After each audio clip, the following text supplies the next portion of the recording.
नमस्कार, मैं हूं मोहम्मद फैज़। आप देख रहे हैं खबर 70। आज हमारे साथ मौजूद हैं आज़ाद समाज पार्टी के वरिष्ठ नेता सत्यपाल चौधरी, जो राजस्थान के प्रभारी भी हैं। राजस्थान में सभी प्रकार की घटनाओं को, हर मुद्दों को बड़ी प्रमुखता के साथ उठाने में आगे रहते हैं। तो राजस्थान से जुड़ी एक घटना अभी हाल ही में सामने आई है, जिसमें एक ही परिवार के कई लोगों को मौत के घाट उतार दिया गया जमीन के मामले को लेकर। तो उसी के सिलसिले में सत्यपाल चौधरी जी से बात करेंगे।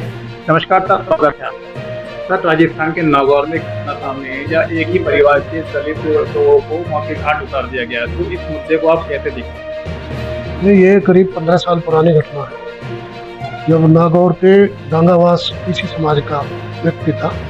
6 लोगों को, सैकड़ों की संख्या में आए लोगों ने, दूसरे समाज के लोगों ने उनको हमला करके ट्रैक्टर पर बांध के और उनकी नृशंस हत्या कर। वो मामला कोर्ट में चल रहा था और बाद में उसमें धरना प्रदर्शन आंदोलन हुए तो सीबीआई को रेफर हो गया। अब सीबीआई की कोर्ट में सब गवाही हुई, सारी चीजें हुई, सारे जो सबूत थे वो पेश किए गए। लेकिन अभी न्यायालय का भी फैसला आया पिछले हफ्ते, जिसमें उन्होंने जो नामजद थे आरोपी 40 के 40 आरोपियों को बरी कर दिया, जिसको लेकर पूरे राजस्थान में दलित समाज में बहुत भयंकर आक्रोश है।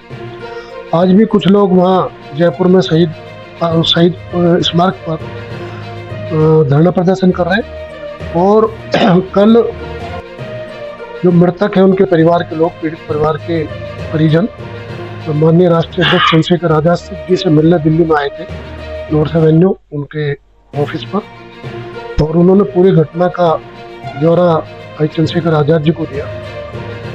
चंद्रशेखर जी ने तभी अपनी जो लीगल सील है, हमारी सुप्रीम कोर्ट की वकील है, उसमें उसके जयपुर हाई कोर्ट के, जोधपुर हाई कोर्ट की वकील है, उन तमाम लोगों को ताकीद किया कि आप लोग जो इस मामले को उठाएं और इस पर किसी भी तरह की कोताही नहीं होनी चाहिए, पीड़ितों को न्याय मिलना चाहिए, और जो दोषी हैं, आरोपी हैं लोग, उनको सजा मिलनी चाहिए। और इसी को लेकर अभी 21 तारीख को माननीय चंद्रशेखर आजाद जी के नेतृत्व में आजाद समाज पार्टी और भीम आर्मी राजस्थान वह मुख्यमंत्री के आवास का घेराव करने का काम करेंगे।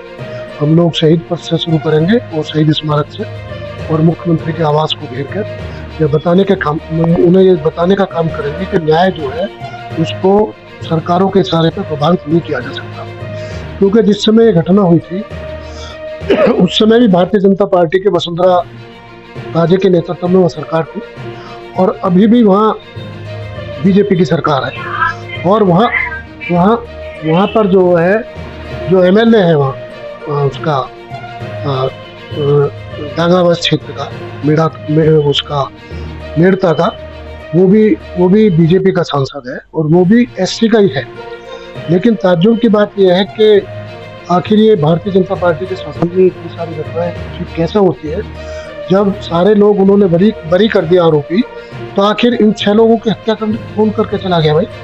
ये जज से पूछी जानी चाहिए, जो वकील है उनसे पूछी जानी चाहिए, पुलिस और प्रशासन से पूछी जानी चाहिए, सीबीआई से पूछी जानी चाहिए। और आज जो घड़ियाला आंसू बहा रही है कांग्रेस, वहाँ पर कांग्रेस भी कम नहीं है, दूध की धुली हुई नहीं है। कांग्रेस की सरकार रही, और सरकार के दौरान उन्होंने उस मुद्दे पर जो पीड़ित पक्ष है उनके परिजनों को, क्योंकि लोग कम बचे, उनको जो प्रताड़ित किया जा रहा था, उनको थ्रेट किया जा रहा था, उनको उनके घरों में घुस के उनको जो जान से मारने की धमकियां दी जा रही थी, कांग्रेस की सरकार थी। कांग्रेस की सरकार ने 5 साल में कुछ भी उनकी मदद नहीं की, किसी तरह की पैरवी नहीं की, किसी प्रकार से उनको जो सरकारी नौकरी देने का या और जो वादे थे दूसरी सरकार के, उन वादों को रिपीट किया गया। लोगों ने उनको रिपीट किया कि बीजेपी ने पूरे नहीं कर किए, आप पूरे कर दें।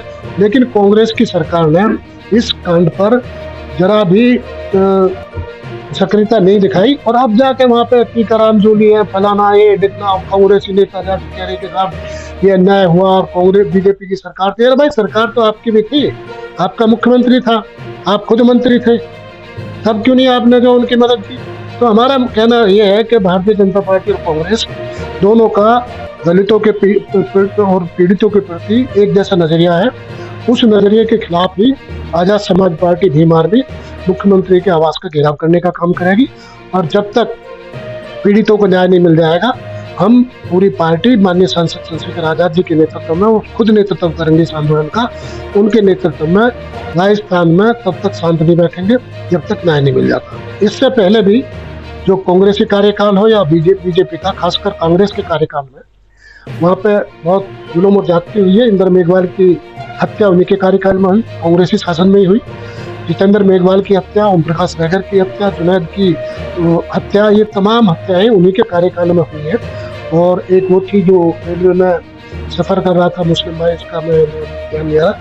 ये तमाम हत्याएं कांग्रेस के कार्यकाल में हुई हैं, जिनमें आज तक भी न्याय नहीं हो पाया। तो हमारा कहना है कि कांग्रेस और बीजेपी में कोई भी अंतर नहीं है। इसलिए आजाद समाज पार्टी और भीम आर्मी अपने जो दबे कुचले लोग हैं, जो किसान कमेरे लोग हैं, उनको साथ लेकर अन्याय के खिलाफ निर्णायक